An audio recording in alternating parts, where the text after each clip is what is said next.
welcome back again. So now in this wala we are going to complete the noun part of parts of speech. We have already in the previous classes we have studied about the top five, that is proper noun, common noun, material noun, collective noun and abstract noun. About all these nouns, if you have missed any of my classes, you can conserve, just check it out over there, and if you have any queries, you can be there on the comment box, just write it over there and I'll be there to help you out. ये जो मैंने बोला है, अगर आप में से कोई ऐसा है जिसका साइंस से निकल गया, तो मैंने बस इतनी सी बात बोली कि पहले से लेकर 5वीं तक हम पढ़ा चुके हैं. अगर कोनो कक्षा आपसे मिस हो गई हो तो पिछले वाले वीडियो में जाकर के देख लें, और अगर कोनो दिक्कत है तो कमेंट बॉक्स में जाके लिख दे, और उसके बाद हम कमेंट बॉक्स में आकर के आपको उसका उत्तर दे देंगे. समझ गए पूरे ट्रांसलेशन के साथ. अभी नाउ लेट्स गो. 6, 7, 8 काउंटेबल बोले तो जिसकी गिनती हो सकती है, अनकाउंटेबल बोले तो जिसकी गिनती नहीं हो सकती.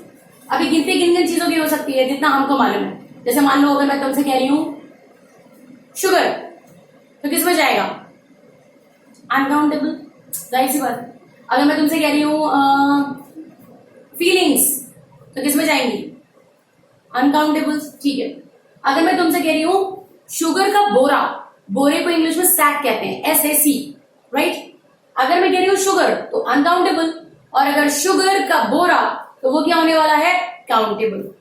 यानी अगर मैं कहूंगी खून, खून, तुम मुझे खून दो, मैं कुछ नहीं देने वाला, तुम बेवकूफ हो, सोच लो. खून अगर मैं बोल रही हूँ तो वो क्या होने वाला है? अनकाउंटेबल. लेकिन अगर मैं कह रही हूँ आपसे खून की बोतल, तो वो क्या होने वाला है? काउंटेबल. सो यानी एक काउंटेबल हम रख लेते हैं. क्या लिख लें हम? एनीथिंग. इतनी चीजें कई बार जहन में आती है. कॉपीज रख लें एग्जाम्पल के तौर पर. कॉपीज. जानते हैं जिस वक्त मैं थोड़ी देर के लिए मेरे जहन में इतना ज्यादा आ रहा था कि मैं समझ में नहीं आता मैं एग्जाम्पल क्या लिखूं. अगर आप में से किसी के भी या कई लोगों के जहन में आ गया हो कि अरे मैम ये हो सकता है, तो कंग्रेचुलेशंस, आप you are actually having an eagle's eye to whatever I am teaching. Okay. Uncountable के तौर पे हम क्या लिखने वाले हैं? Let it be. हाँ, इसमें कहानी में ट्विस्ट है, वो मैं आपको बताऊंगी. अब हम आ जाते हैं इसमें हैज, राइट. अब हम इसे गिन नहीं सकते जब तक कि ये उनके ना हो जिनमें थोड़े कमी बचे हैं, 1, 2, 3, 4 वाले केसेस में. वैसे ऐसे में बहुत कम होते हैं. अभी सिंपल काउंटेबल में एक जमाना हुआ करता था जब हम, अनकाउंटेबल में एक टाइम हुआ करता था जब हम स्टार्स को लेते थे.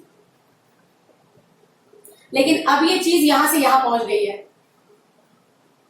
क्योंकि जो हमारे साइंटिस्ट हैं इन्होंने ये वाला चक्कर ही खत्म कर दिया. उन्होंने ये बता दिया कि भैया ऐसे है, तारे अनगिनत नहीं है, तारों की एक पर्टिकुलर संख्या है और वो संख्या क्लियर है. ठीक है.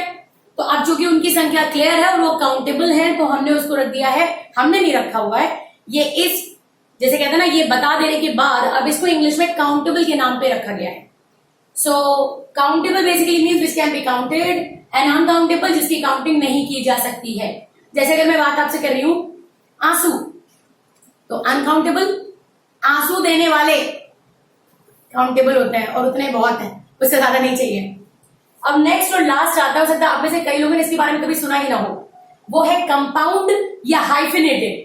अच्छा, इन दोनों को समझाने से पहले ये समझ लो कंपाउंड का मतलब क्या होता है. और जो कंपाउंड का मतलब यहां होता है, वो कंपाउंड का मतलब हर जगह होता है.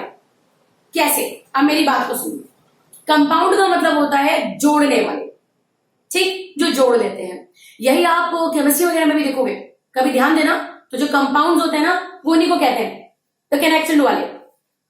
यही इंग्लिश में मान के चलता है, यानी हर शब्द का मतलब वही निकल के आ रहा है. इसके बाद आता है हाइफिनेटेड. हाइफिनेटेड नाउन इसको क्यों कहते हैं? आपने एक ये मार्क देखा होगा पंक्चुएशन में, जिसको कुछ लोग कहते हैं माइनस मार्क, क्योंकि नहीं नाम याद आता तो बोल देते हैं बेचारे. इसको अंग्रेजी कहता है हाइफिनेटेड. तो कभी भी आपको कुछ ऐसे शब्द जो इस हाइफन से जुड़े हुए मिलेंगे, यानी जुड़े हुए हैं, और जुड़े किससे हैं? हाइफन से. तो ऐसे शब्दों को इंग्लिश कहता है, या तो आप कंपाउंड नाउन कह लो, या आप उनको हाइफिनेटेड नाउन्स कह लो. Am I clear? For example अगर आप इस तरफ आओ, तो यहां पे मैंने आपका क्वेश्चन ऑफ द डे में लिखा हुआ iron man.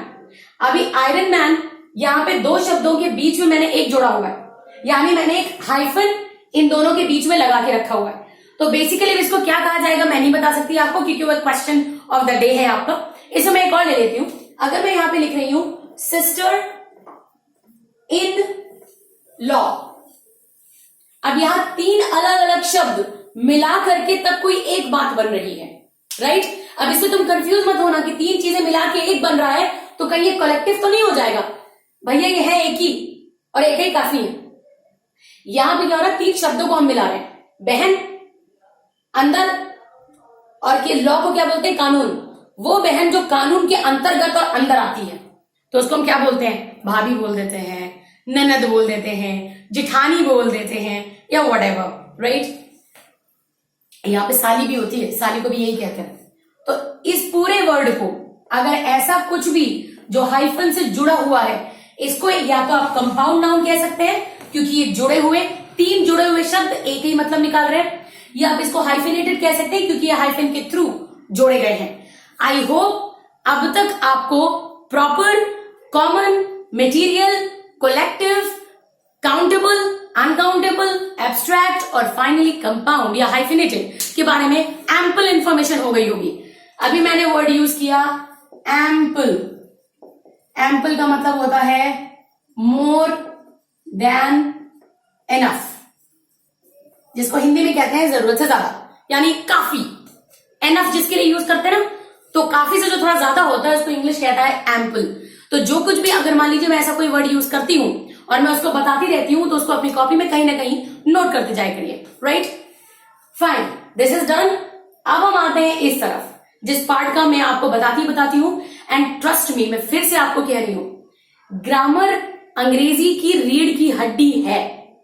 I know, and as a teacher मैं इस चीज को मानती हूं और मैं आपको बता भी रही हूं। बट माई लव, सिर्फ रीढ़ की हड्डी इंपॉर्टेंट नहीं है, एवरीथिंग इज इंपॉर्टेंट। क्योंकि इसको सजाने के लिए सिर्फ रीढ़ की हड्डी में तो नहीं सजा सकते आप। You need everything to bring out the real beauty, the complete beauty of a body. So this is the रीढ़ का हड्डी, I agree, but this is the thing which beautifies the entire English part. और जब तक English part को आप beautify नहीं करेंगे, यानी जब आप इंटरव्यू में बैठे होंगे तो आप इंटरव्यूअर से ये नहीं कह सकते हैं भैया हमारी ग्रामर बहुत तेज है, तो हमसे टेंस पूछ लो, हमसे कॉमन, प्रॉपर, कलेक्टिव पूछ लो, तो समझ जाएगा और आपको दरवाजा दिखा देगा। लेकिन अगर आप बोलते वक्त ग्रामर का ध्यान रख के बोल रहे हो और शब्द और फ्रेजेस और ईडम का सही यूज कर रहे हो, तो ट्रस्ट मी, मान लीजिए अनफॉर्चुनेटली, वैसे तो ऐसा होता ही नहीं कि आपको ना मिले जॉब, लेकिन in the case if you don't get it, in the case, तो यकीन मानिए आप बिना इंप्रेस किए उस केबिन से नहीं जाएंगे।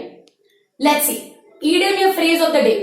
आज का फ्रेज है इन फुल स्विंग।